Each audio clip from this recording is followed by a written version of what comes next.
Alors évidemment, les conséquences théoriques de tout ça consistent à revenir sur les facteurs socioculturels. Hein. Nous avons, durant les séances passées, avec l'histoire culturelle, la problématique de Karapolany, etc., sur l'économie encastrée par l'institutionnel, n'est-ce pas? Alors c'est toutes ces réflexions qui reviennent ici pour montrer que contre le tiers-mondisme béat qui a existé dans un contexte précis, il y a lieu de relever des lièvres, comme si j'ose dire, et poser la question de la nature de classe de l'État. Pour certains, qui consistait à dire que la colonisation avait mieux protégé certains sujets que le font les pays autoritaires actuels, notamment en Afrique. On va jusque-là. Donc, cette question va donner lieu à des recherches qui vont se faire à partir des années 60-70 avec un regard attentif sur la nature du politique et sur la nature du pouvoir, d'une manière plus précise.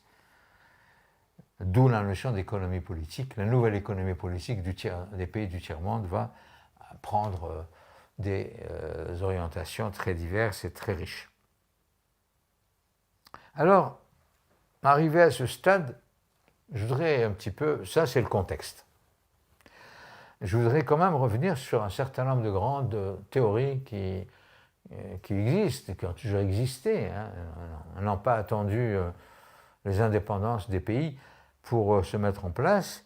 Je voudrais faire un rappel tout à fait classique sur des grands penseurs qui ont pensé l'histoire, qui ont pensé la politique, l'histoire politique, oui, et qui a été un matériau qui a été utilisé, y compris à l'époque moderne et contemporaine. C'est-à-dire que des chercheurs d'aujourd'hui continuent à travailler sur ces auteurs qui sont plus ou moins anciens.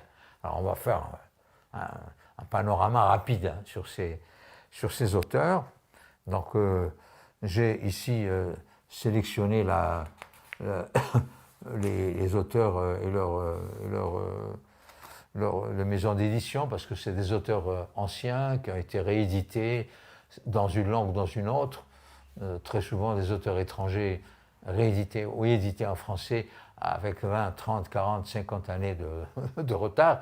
Donc quand on a la date d'édition, ce n'est pas forcément la date où cet auteur a écrit son livre, on n'a que la version traduite par tel auteur ou telle maison d'édition, bien évidemment. Alors, il y a d'abord plusieurs courants de pensée hein, que nous allons essayer de prendre ici.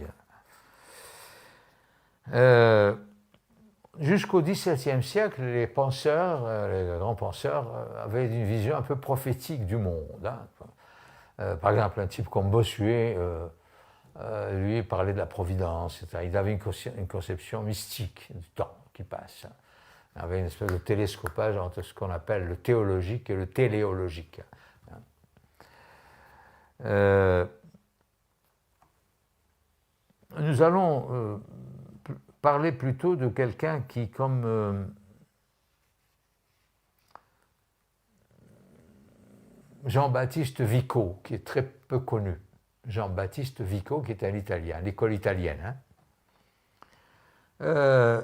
Jean-Baptiste Vico avait une conception de l'histoire des peuples un peu cyclique. Et d'ailleurs, quand j'ai pris connaissance des travaux de Vico, je me disais, c'est écran, on dirait qu'il a copié Ibn Khaldoun. Parce qu'Ibn Khaldoun, il parle de la théorie des cycles. N'est-ce pas? Tandis que Vico, bon, il ne parle pas de cycle, mais il parle des étapes.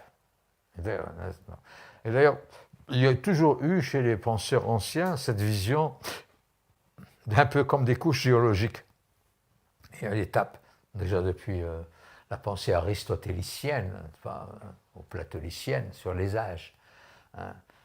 Et puis ça a été repris par des penseurs du XIXe siècle, comme Auguste Comte, sur l'état métaphysique, l'état mystique, l'état métaphysique et l'état positif, etc. Donc on a toujours fonctionné avec des des visions typologiques des différents États. Enfin, pas les États au sens des nations, l'état des lieux. Hein, les États. Bon, on n'est pas dans l'histoire, on est plus dans une formulation philosophique ou mystique. Donc on va un peu plus dans une pensée plus structurée avec des gens comme avec Machiavel. Oui, j'ai oublié de dire que Ibn Khaldoun a été découvert, Vico ne connaissait pas l'existence d'Ibn Khaldoun, parce que Ibn Khaldoun est né, c'est le XIVe siècle, Vico c'est le XVIIe, il aurait pu, mais il n'y avait aucune connaissance d'Ibn Khaldoun au XVIIe. La première fois que l'Europe prend connaissance de ce savant arabe du XIVe siècle, c'est lorsqu'il a été traduit par De Slan. D'ailleurs, il y a le collage De Slan qui existait à Tlemcen. Maintenant, il a été remplacé par Ibn Khaldoun. Hein. Mais c'est De Slan qui a traduit, le premier traducteur d'Ibn Khaldoun. C'est De Slan qui a traduit. Hein. Voilà, c'était un conte allemand.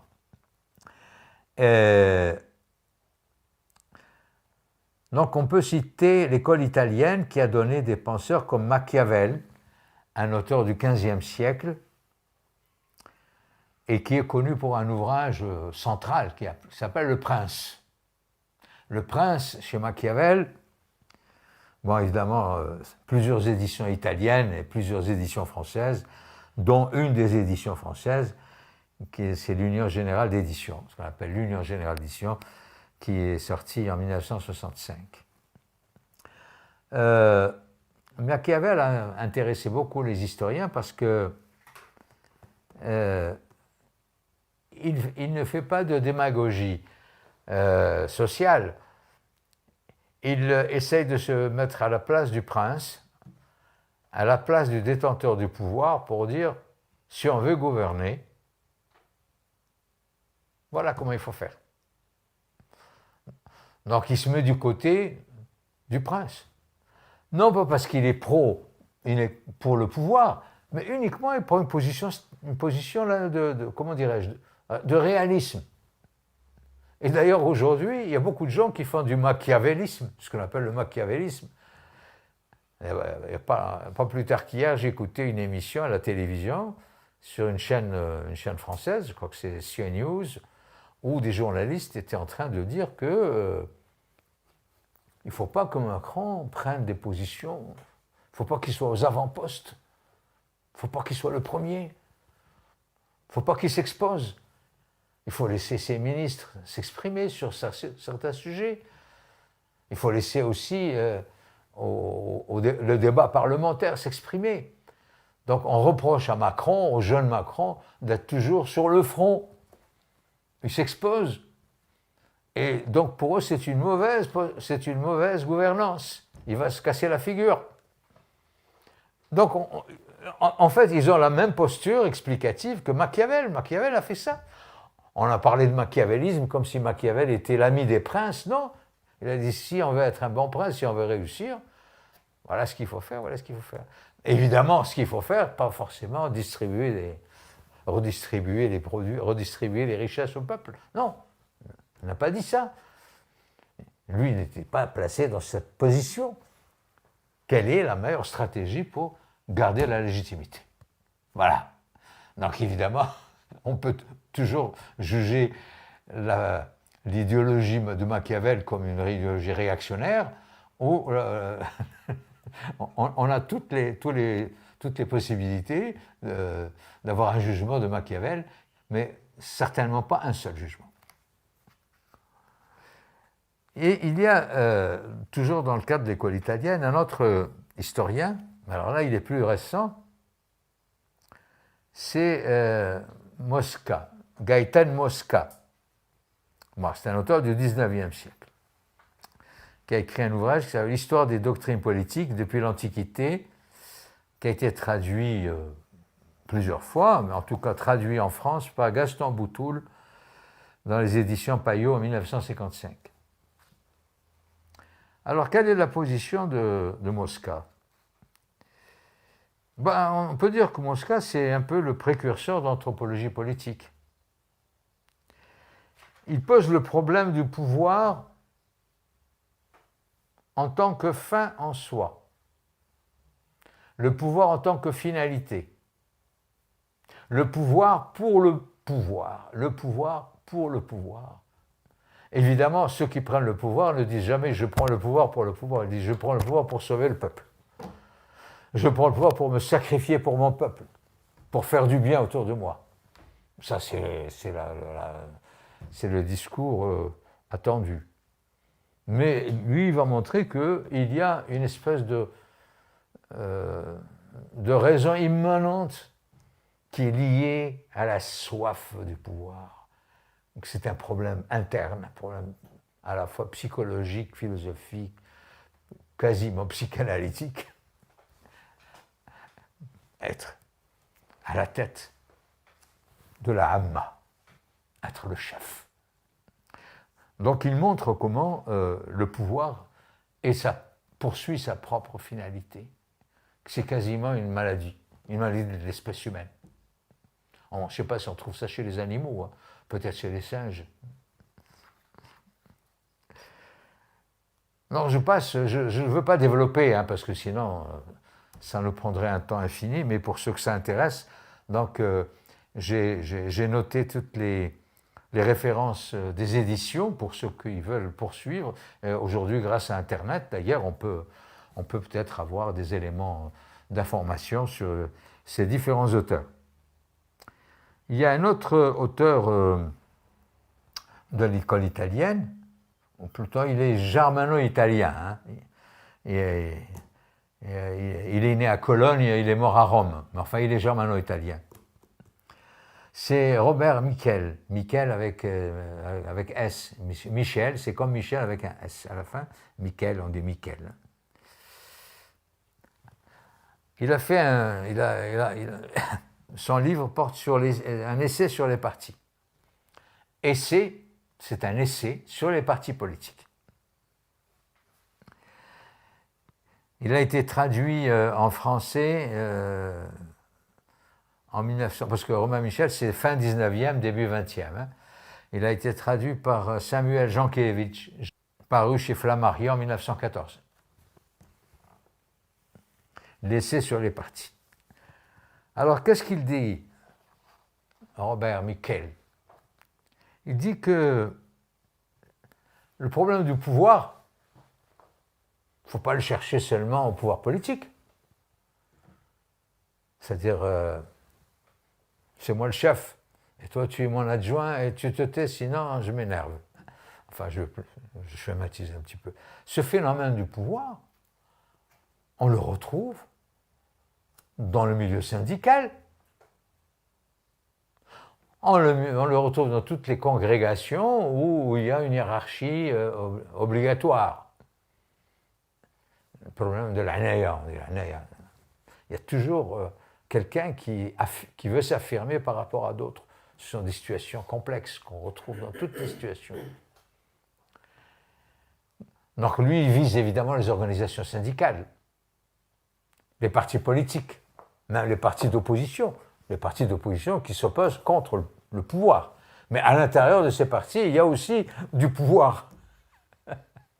Il y a ceux qui ont le pouvoir de décider, ceux qui imposent leur vérité, puis les autres. Donc les petites frustrations qu'on peut retrouver à l'intérieur d'un pouvoir politique, d'un pouvoir gouvernemental, on peut les retrouver d'une autre manière dans les syndicats, dans les corporations syndicales ou dans les partis politiques, fussent-ils les partis d'opposition.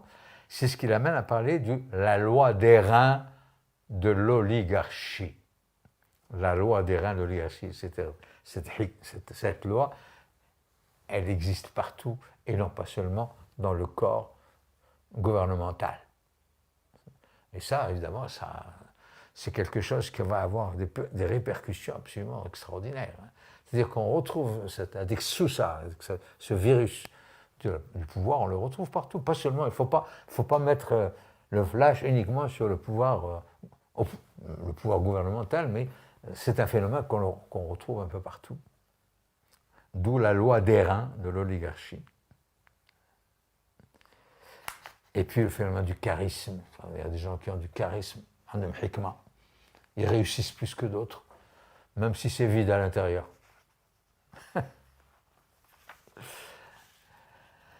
Il y a enfin un autre auteur qui a fait couler beaucoup d'encre, c'est Pareto. Vilfredo Pareto. C'était à la fois c'est un sociologue et un économiste. Alors, en tant qu'économiste, il a surtout été influencé par Walras. Walras, c'est le théoricien de fin du 19e siècle, début 20e. On l'avait évoqué dans le cours précédent. Hein. C'est les néoclassiques, ce qu'on appelle la théorie néoclassique. La position de Vilfredo Pareto, lui, c'est la théorie des élites. Hein. Il a écrit beaucoup sur les élites. Nokhba. Et pour lui, la question des élites est une question qui est fondamentale, mais il n'a pas de position morale sur le sujet. Hein. Pour lui, une société, pour fonctionner correctement, elle a besoin d'une élite, de gens qui savent. Nokhba. Parce qu'il y a des prises de position politiques contre les élites, qui deviennent les véritables confréries, hein, Zawiya, qui a sa propre société. C'est un peu comme la société secrète. Hein, c'est une société élitiste, qui ont leur propre corps de solidarité, qui se revoient entre eux, qui se marient entre eux, et qui se partagent le pouvoir entre eux. Lorsque le fils d'un grand pharmacien ou d'un grand médecin a besoin d'être inscrit quelque part dans une école, évidemment, entre eux se téléphonent, et donc il a évidemment priorité au poste. Donc il y a une espèce de solidarité à l'intérieur de ce corps élitiste. Et ça continue à fonctionner. Autrement dit, si vous venez d'un milieu prolétaire, même si vous avez de brillantes dispositions, de brillantes compétences dans vos diplômes, etc., vous avez moins de chances d'être pris que celui qui a un nom. Et c'est ce qui a amené, d'ailleurs, la théorie de Pareto a été, là aussi, très, très discutée, négativement et positivement, parce qu'on a l'impression que lui, il dit que c'est nécessaire. On a besoin des élites. C'est comme ça. Lui, il est contre toute forme de populisme. Mais c'est difficile de savoir qu'est-ce qu'il avait dans la tête. C'est comme l'histoire de Machiavel. On ne peut pas affirmer qu'il était du côté du prince ou du côté du peuple. Pour lui, il était du côté de l'efficacité. Mais son dernier mot, on ne le connaît pas. Et Vilfredo Pareto, il a posé ce problème d'ambiguïté. On se dit, est-ce qu'il est du côté de l'élite ou du côté du peuple? Non. Et on n'a pas de réponse. Il y a eu des thèses qui ont été écrites sur Vilfredo Pareto à propos de cette question. Mais, on peut dire que ce n'est pas une position un peu fonctionnaliste. Hein. On a besoin d'élites pour faire marcher la société. Et d'ailleurs, pour revenir à Macron, tout à l'heure j'ai parlé de la prise de Macron, il incarne un peu cette posture de l'élitisme. Les premiers de cordée. Il utilise un terme, les premiers de cordée, ceux qui savent. Ce sont ceux qui savent qui doivent être à poste, pas les autres. Alors, ce travail de Pareto a été donc abondamment commenté. Il a été critiqué par Raymond Aron. Raymond Aron, dans un livre de synthèse qu'il a écrit, qui s'appelle « Les étapes de la pensée sociologique ». Et dans les étapes de la pensée sociologique, il fait un chapitre sur un certain nombre d'auteurs, parmi lesquels Pareto, Vilfredo Pareto, qui est apparu aux éditions Segers. Il a surtout critiqué ce qu'il appelle la théorie des résidus. La théorie des résidus qu'on retrouve chez Pareto. Enfin, c'est-à-dire les gens qui servent, on ne sait pas à quoi ils servent quoi, dans les sociétés. Il y a des gens qui servent, qui ont une utilité fonctionnelle, et ceux qui ne servent à rien. Il n'est pas ouvrier, donc il ne donne pas sa force de travail, il n'est pas il a main de shikma, il ne peut pas servir la nation. À quoi ils servent? Bon, évidemment, les retraités, ils ne servent pas à grand-chose, c'est vrai, parce qu'ils sont retraités, mais enfin, on peut dire qu'ils ont servi pendant toute leur carrière. La notion de résidu, il y a des catégories sociales comme ça, on ne sait pas à quoi elles servent. Alors le problème devient compliqué dans la société moderne, parce que tous les gens d'église, les gens qui prêchent dans les mosquées ou dans les églises, à quoi ils servent? Alors si c'est quelqu'un qui est athée, ben, ils ne servent à rien, ce sont des résidus. Pourquoi on les paye? Tout dépend de la position dans laquelle on se trouve et de sa propre idéologie. Il faut savoir qu'est-ce que c'est qu'un résidu. Bon. Problème des sportifs. Dans le monde du football, par exemple, on sait bien que le monde du football, il suscite une circulation d'argent absolument phénoménale. Quand on pense que des grands champions disposent de centaines de millions d'euros ou de dollars, etc., etc. Mais à quoi ça sert? On a toujours dit que le sport, c'est pour la santé, c'est pour développer ses muscles, c'est pour avoir une hygiène de vie. C'est ça la finalité du sport. Chez Platon, le sport, c'est un exercice qui permet à l'esprit de... Il aide l'esprit. Hein, l'approche d'Aristote sur le sein de corps et d'esprit. C'est une finalité pour toi, pour soi, le sport. Ensuite, c'est devenu une finalité pour la performance. Et puis ensuite, elle devient politique. L'équipe gagnante, c'est l'équipe qui va permettre au pays d'être gagnant aussi sur un autre terrain. Donc on a complètement perverti la finalité du sport. Et le football, évidemment, est l'exemple le plus saillant dans cette affaire. Mais d'autres disent que c'est des gens qui ne servent à rien. Ils ne servent pas à la société. Ce n'est pas parce qu'ils permettent de faire circuler des millions de dollars à travers la planète qu'ils servent à quelque chose. Ils ne servent à rien. Ils servent uniquement à exciter les foules, etc., etc. Donc on peut ici développer la notion de résidu sur des orientations très diverses. Eh bien, nous allons passer à d'autres types d'auteurs qui sont plus contemporains d'ailleurs, qui sont plus proches d'une vision anthropologique, voire psychanalytique, du pouvoir. Vous avez Talcott Parsons. Talcott Parsons, qui est un auteur anglo-saxon, qui a écrit un ouvrage intitulé « Société, essai sur la révolution comparée », qui a été traduit en français, paru chez Duno, les éditions Duno, en 1973. Alors pour Parsons, P-A-R-S-O-N-S, le pouvoir doit être envisagé comme un moyen des fins collectives. Un moyen des fins collectives.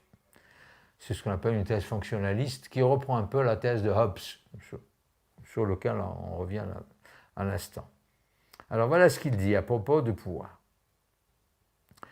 Le pouvoir est la capacité de mobiliser les ressources de la société en vue des buts pour la réalisation desquels un engagement commun a été pris ou peut être pris.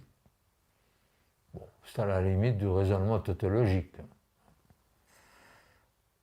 Et d'ailleurs, cette posture fonctionnaliste a été reprise par d'autres auteurs. En tout cas, Talcott Parsons, on le classe parmi les fonctionnalistes. Hein, parce que l'école, ce qu'on appelle l'école fonctionnaliste, qui est une école tout à fait connu dans le jargon des doctrines sociologiques contemporaines. Alors, passons à Hobbes, il vaut mieux parler de l'original plutôt que de la copie, parce que cette vision fonctionnaliste, on la retrouve d'abord chez Hobbes. Thomas Hobbes, qui est un auteur anglais du XVIIe siècle, et qui a écrit un ouvrage, le seul ouvrage qui a fait l'objet de tant de commentaires, qui s'appelle Léviathan. Léviathan ou bien le Léviathan, ça dépend. Il y en a qui disent le Léviathan, l'autre Léviathan, qui a été traduit en français et qui a apparu chez les éditions Ciré en 1965. Voilà ce que nous dit Hobbes. L'État est régulateur de la société. L'État est régulateur de la société prise comme somme des volontés individuelles. Alors, l'État est régulateur de la société qui est prise comme la somme des sociétés individuelles, c'est-à-dire la somme des volontés individuelles est une chose qui est contradictoire, autodestructrice. Donc pour Hobbes, l'État transcende la somme des volontés individuelles. Et c'est la raison pour laquelle l'État doit exercer le monopole de la violence. C'est fallait. Et il préconise l'absolutisme de l'État contre la tyrannie du peuple. Allahumma as-sulta ou l'himaj. D'ailleurs, c'est une idéologie qu'on retrouve beaucoup chez nous. Beaucoup de gens qui disent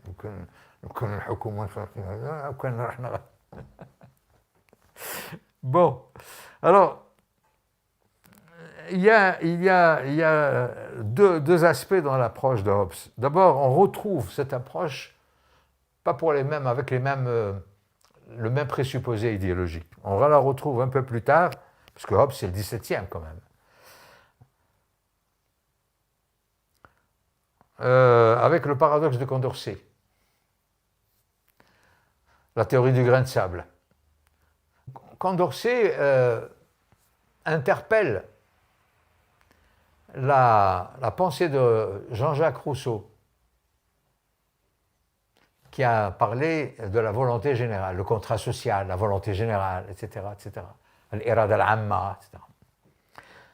Et comme Condorcet, c'est à la fois un homme politique et un physicien, un mathématicien, disons, il a voulu faire une expérience.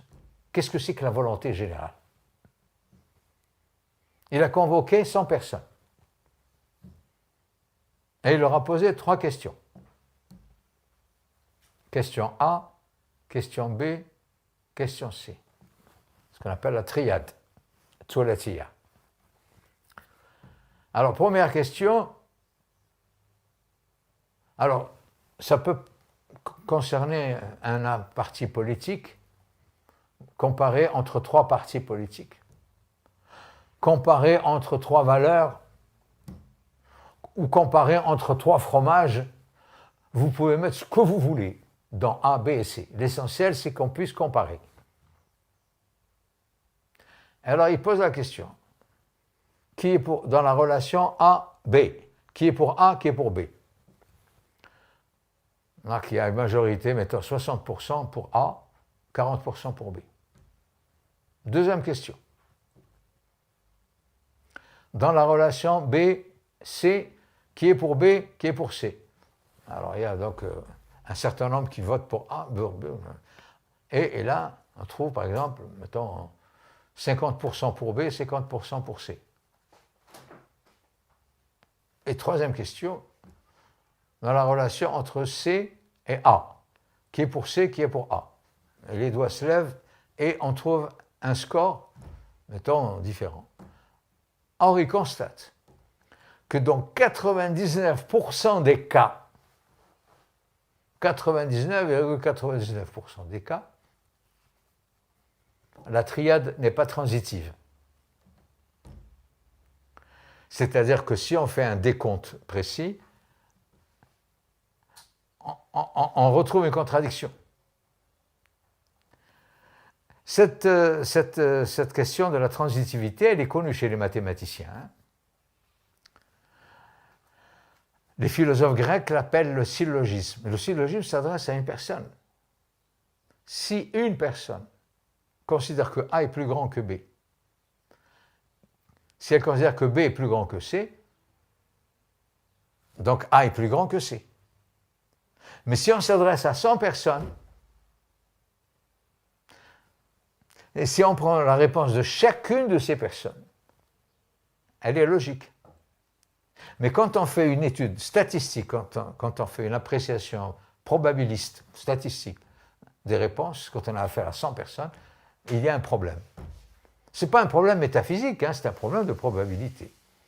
Mais toujours est-il que cette notion de volonté générale, c'est embêtant. Qu'est-ce que c'est? Mathématiquement, ça ne marche pas.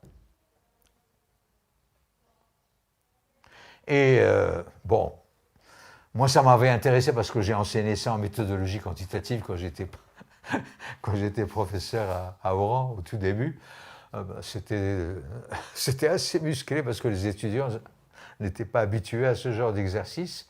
Mais bon, la notion de triade, triade transitive et intransitive. Donc l'approche de Condorcet conforte d'une certaine manière l'approche de Hobbes avec 2 siècles ou 1 siècle et demi avant, sauf que Hobbes, lui, il a une position morale. Il dit Allahumma sulta ou le cafouillage, ou l'anarchie. Est-ce que le hirak, c'est de l'anarchie? Parce que c'est ce que disait le pouvoir algérien à l'époque, avant la nouvelle mandature. On a qualifié le peuple qui déambulait dans la rue d'anarchiste. Le fawda-yadi. Tout dépend de quel lieu nous nous trouvons. Quelle est la posture de chacun de nous pour dire qu'est-ce qui est anarchie, qu'est-ce qui est contestation révolutionnaire. Donc, vous voyez ce que... Voilà. Le problème est à la fois un problème mathématique et un problème politique. Mathématiquement, c'est un problème mathématique. Quand vous avez affaire à un nombre déterminé d'individus, la triade n'est jamais transitive. Sauf si on a affaire à une communauté mystique. Vous prenez des gens qui vivent H24 ensemble, Zawiya, Murfiya, Aïchin H24 binatum, donc leur cerveau fonctionne.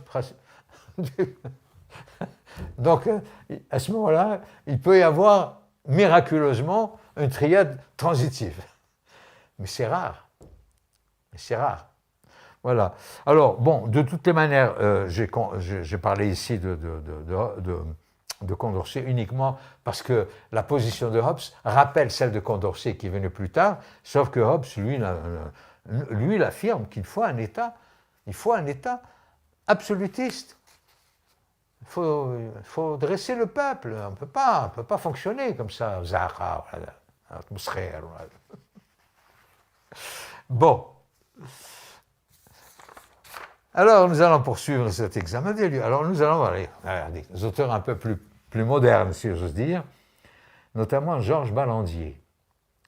Alors, je suis d'autant plus heureux de parler de Ballandier que ça a été mon patron de thèse. C'est lui qui a dirigé ma thèse d'État en février 1977, donc je l'ai fréquenté pendant quelques années avant de soutenir ma thèse, et il fait partie des grands penseurs contemporains sur la question du politique. Alors, Ballandier, il a écrit 2 livres. Bon, c'est quelqu'un qui a travaillé sur l'Afrique noire. Sa grande thèse, elle portait sur le Bas-Congo, sur le Congo. C'est un africaniste.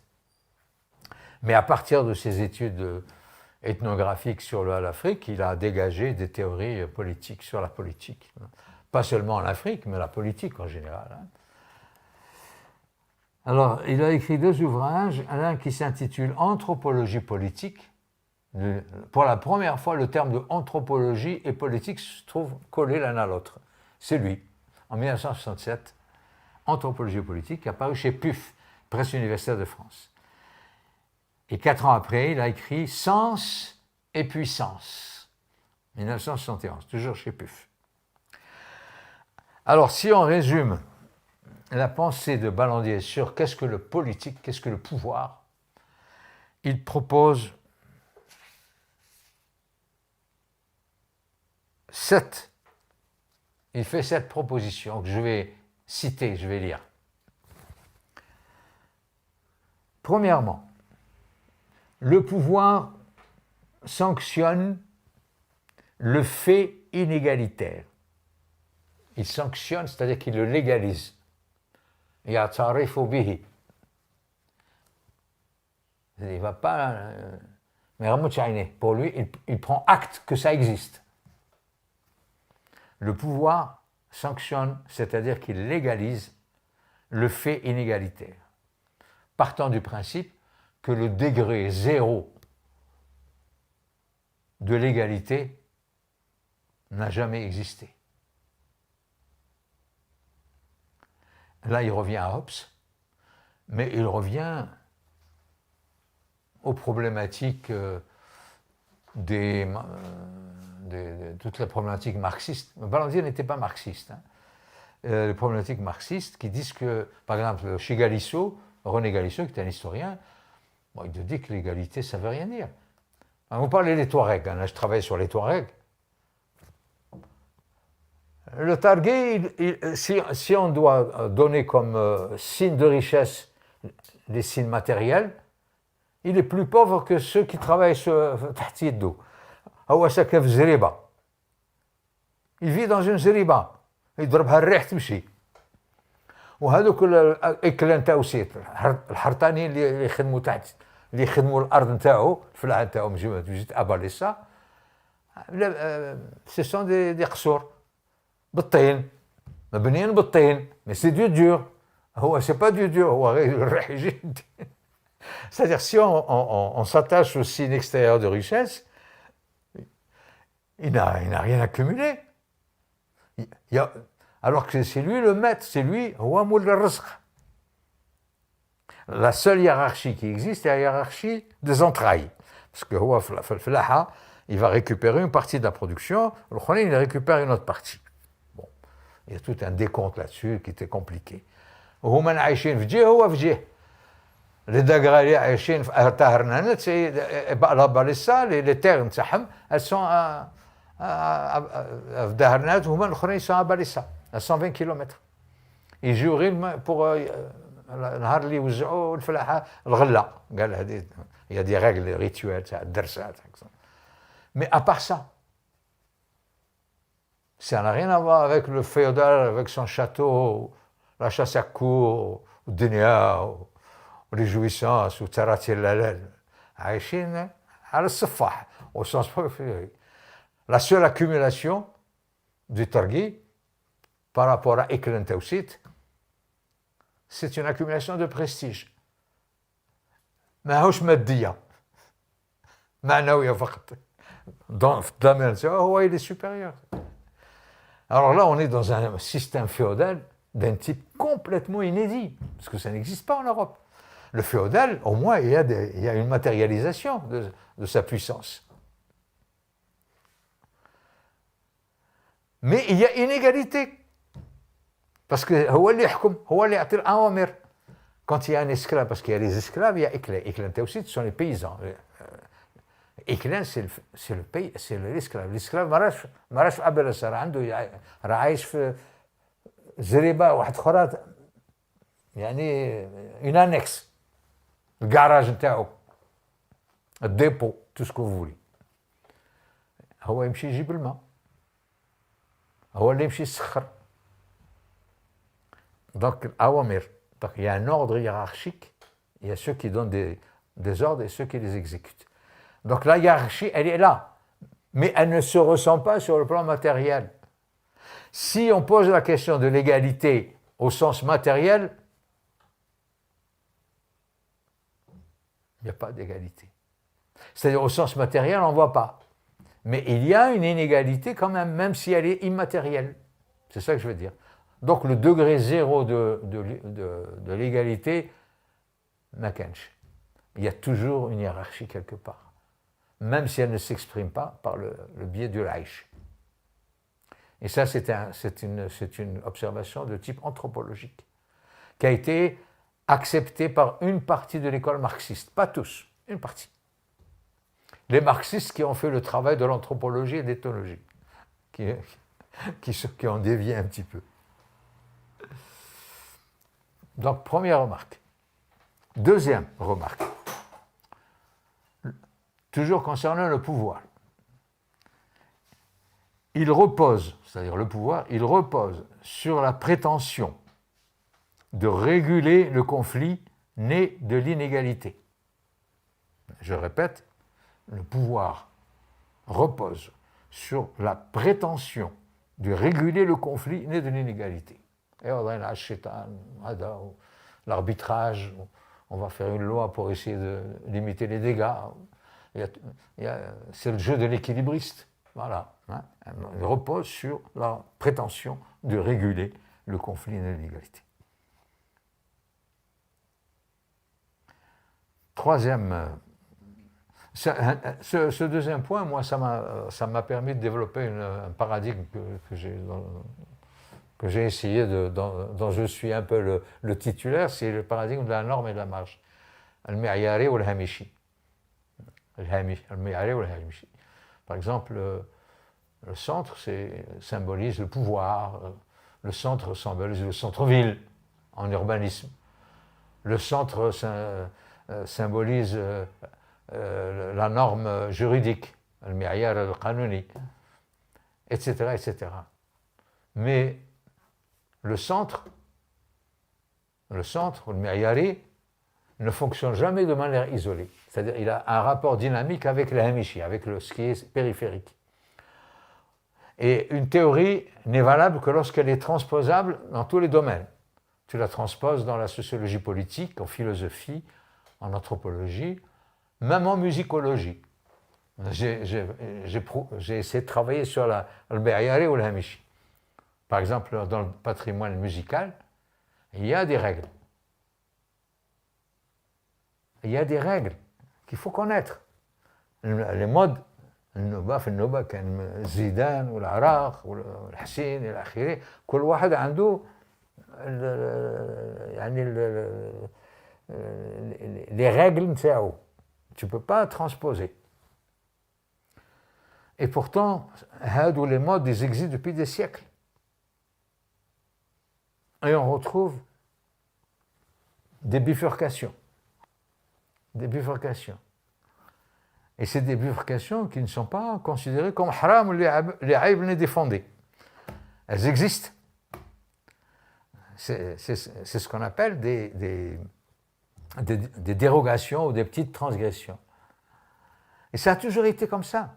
C'est-à-dire qu'on n'est pas sûr que les règles grammaticales de notre Sana'a Andalusia, نتاع زرياب إلى لها مازال تطبق علينا اليوم au XXIe siècle. Personne ne peut vous prouver qu'on n'a pas dérogé. C'est pour ça que dans ce patrimoine, il y a la lettre et l'esprit. Je me souviens, un jour, je discutais avec le Cheikh, le grand maître de l'Andalou, Ta'adzer, Allah yarhamou.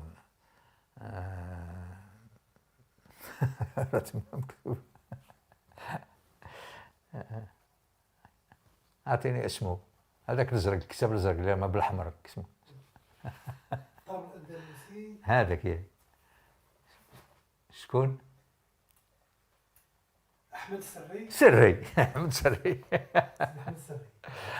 الشيخ سري الله يرحمه كنت انا نهضر معاه قلت له علاش عندكم الدرج راه في الاندلسي كان مصدر الميزان يمشي ثقيل من بعد دوزيام موفمون البطايحي يجي شويه خفيف من بعد الدرج خفيف من بعد الصراف يجي في ميزان اخر ومن بعد الخلاص برولي قلت له علاش عندكم نتوما تبداو المصدر تبدوها في الميزان تاع الدرج تاعنا هنا il est plus rapide, le tempo est plus rapide à Alger qu'à Tlemcen. قالت لي اختي انا في الجزائر كان النرفازه لا سيركولاسيون وانتم عندكم تلمسان تارات اللالان. Et moi, bon, je trouvais que son explication pouvait paraître un peu ridicule, mais en fait, il a peut-être raison. Parce que la notion de tqil et la notion de khfif, elle est relative. Ça dépend de notre psychologie intérieure, de la manière dont les gens vivent au niveau de l'Umwelt, pour dire un terme allemand, la théorie de la Gestalt, la théorie de la forme. La notion de tqol et khfa, c'est lié un peu à l'environnement dans lequel nous vivons au quotidien, etc. etc. Et ça peut leur paraître trop lent. Donc, non, tu me dis, il y a le métronome, il existe. Mais enfin, le métronome existe depuis combien de temps? Depuis un siècle. Et c'est ça, donc il y a toujours une marge possible. Il n'y a pas une norme absolue qui a existé il y a 2000 ans qui va rester la même. Et si le système musical devait rester rigide pendant des siècles, il y a longtemps qu'on aurait oublié. Il y a toujours une réactualisation, une réappropriation, sans tomber dans l'interdit. ماهوش هذيك كيفاش يقولوا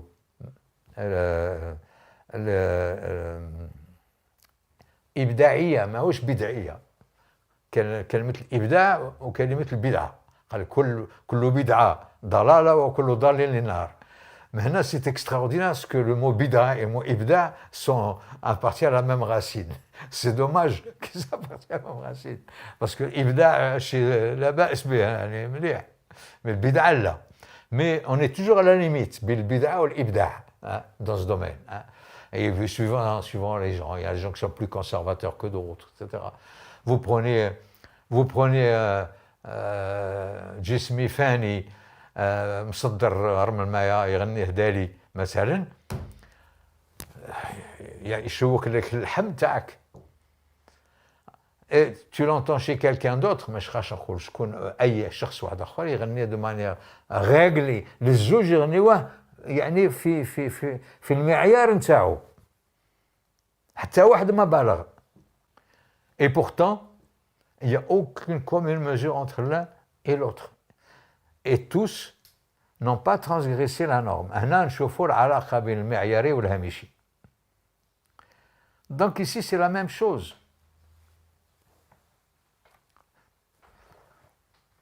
Le problème est le même.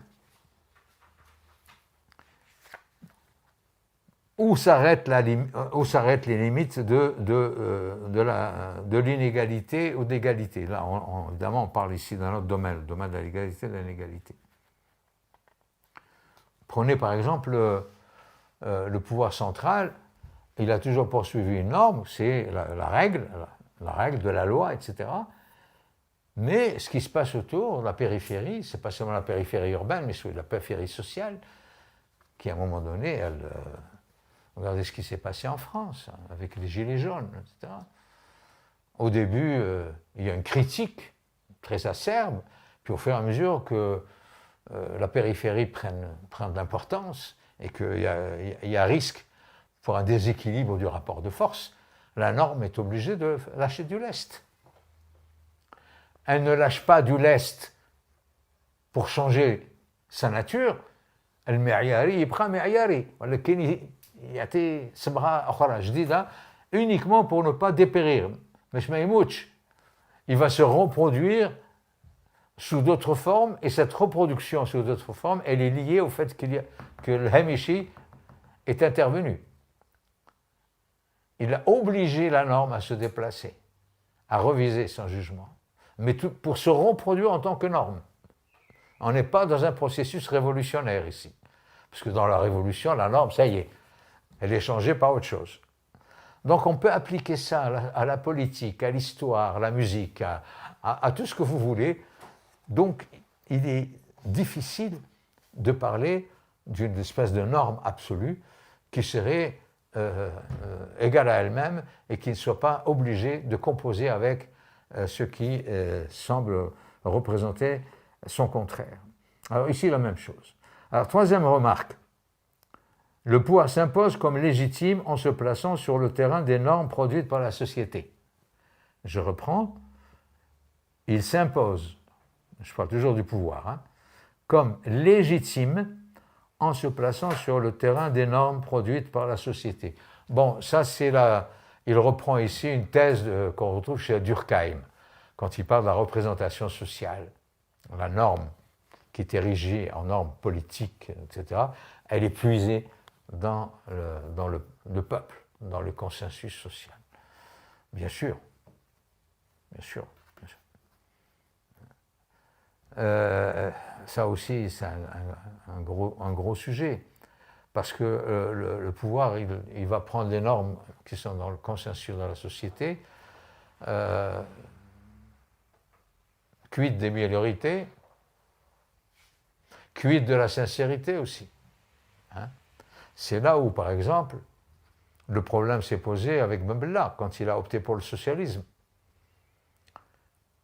الشعب قال له احنا ماشي كفار احنا ماركس كافر قال لك la religion est l'opium du peuple احنا مسلمين Mbella il a trouvé autre chose قال لا احنا ماشي السوسياليزم تاع ماركس انا السوسياليزم تاع الجماعه ils sont égalitaires ils n'ont pas attendu Marx ils existent avant Marx احنا عندنا هذا الكومونيزم عندنا تاعنا ماشي تاع الكفار. Alors il est passé du socialisme scientifique au socialisme spécifique. كان يقول spécifique خاص تاعنا احنا السوسياليزم تاعنا ماشي تاعهم. Donc il va essayer de se raccrocher aux mœurs du pays pour ne pas se frotter à la vindicte populaire. Mais quand il dit il s'impose comme légitime en se plaçant sur le terrain des normes produites par la société, il y a un peu de ruse. Je suis à la tricherie ici. On peut donner l'impression qu'on s'allie sur les normes pour faire plaisir au peuple. Mais il y a plusieurs manières de se raccrocher aux normes de la société. C'est là où va se jouer toute la richesse du politique. Alors, la quatrième proposition, Ballandier pose le problème de l'ambiguïté du pouvoir.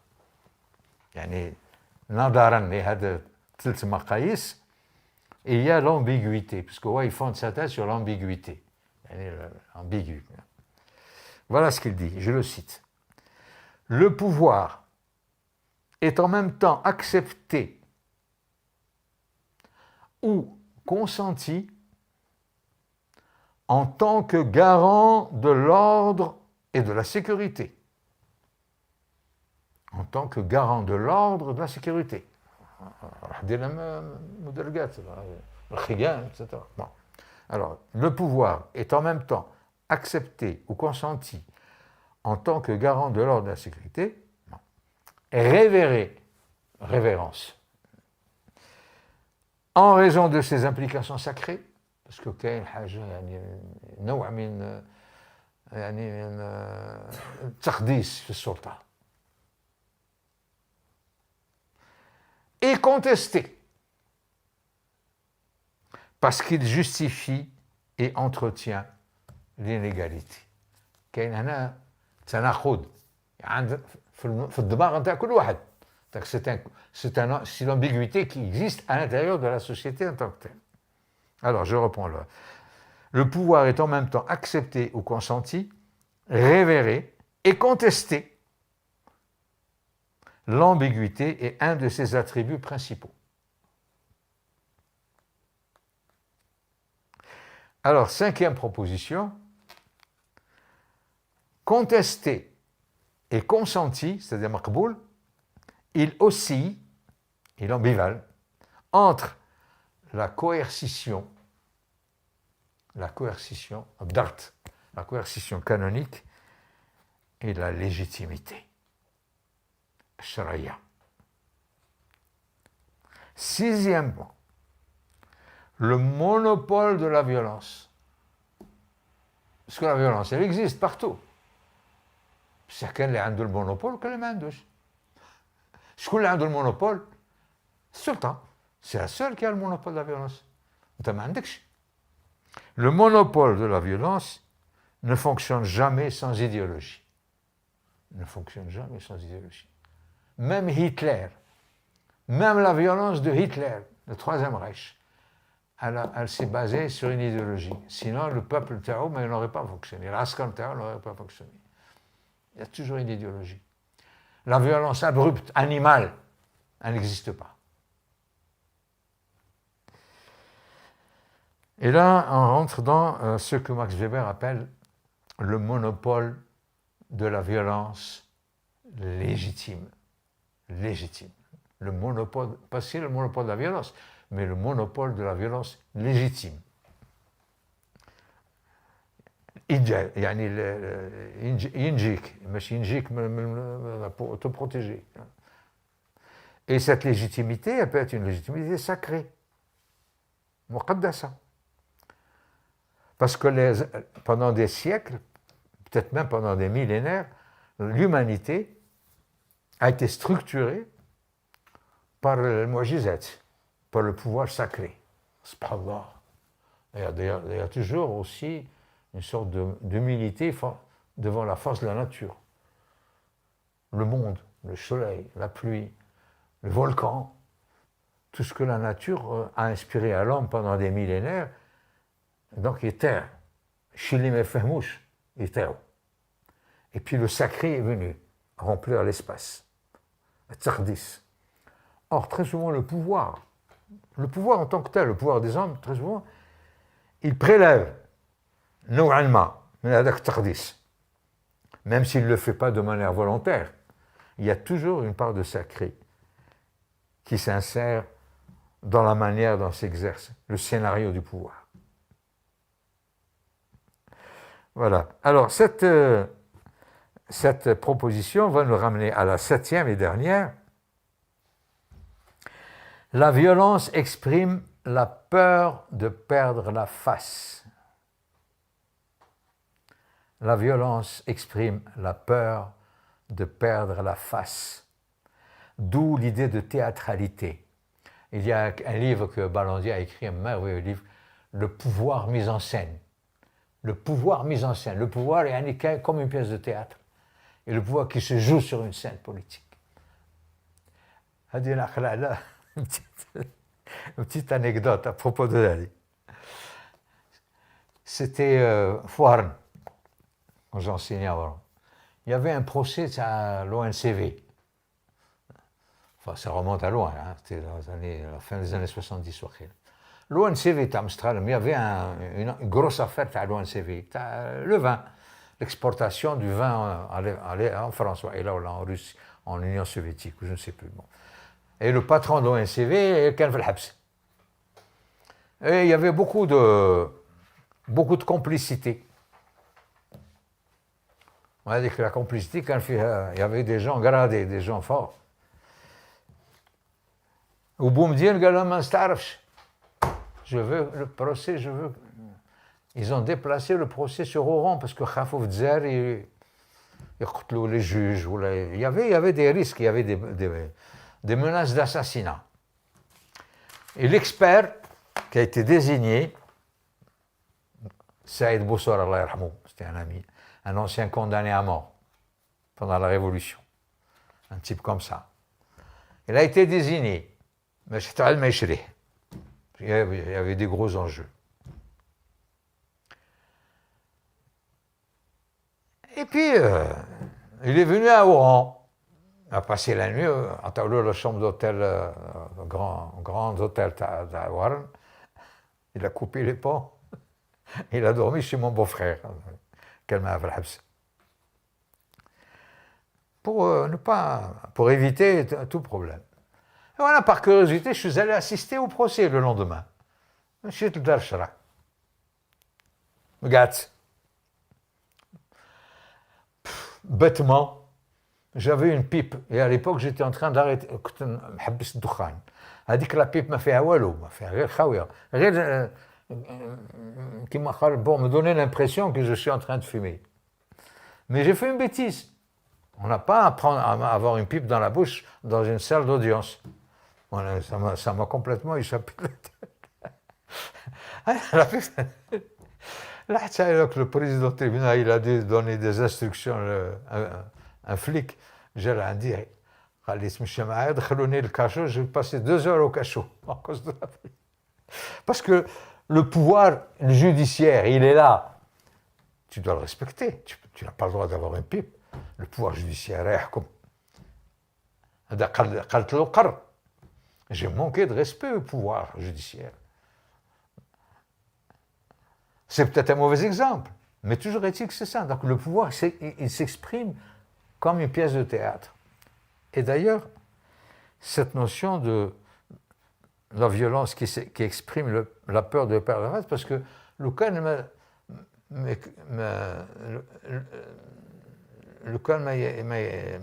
s'il n'existe pas cette légitimité, si كل واحد يحكي عليه وكل واحد هذا ça y est, مشات. Et d'ailleurs, ce que je dis est une banalité.